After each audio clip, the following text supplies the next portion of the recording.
why the hell are we talking about this? Anything I can talk about, why am I bringing this up? Why is this the one thing that I came with? I'll tell you why. And Heidi just touched on it a little bit here. Your relationship to the third day will not be obvious until it's too obvious to do anything about it.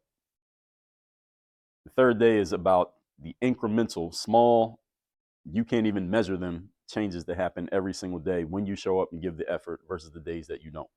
Nothing happens from those 5 calls, but if you make those extra 5 calls every day, eventually some of those calls start coming back. If you make those extra 5 every day, 5 work days over the course of a month, that's an extra 100 calls. Can one of those 100 call you back eventually the following month? That's what the third day is about. You create this small amount of separation between yourself and the person who doesn't show up every time. We call that the separation day. Or if they're ahead of you, you close the gap, if that makes sense. And that's what the third day is about. And if you remember one thing about what I'm sharing here, it's, again, your relationship to the third day will not be obvious until it's too obvious. And at that point, now the gap is like this between where you were and where you are. But it's so small each day that you don't notice it until, oh, wait a minute, I didn't notice what's happening.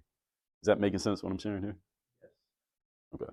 So with what I've shared here, who has a question, comment, anything that I just want to know what the challenges are that you all have in your work, in your day-to-day, whether it's related to this or anything else that I could possibly help you all with.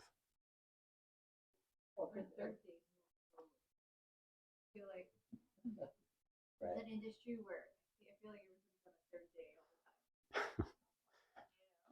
So you're just trying to like get to a better day, like get things done.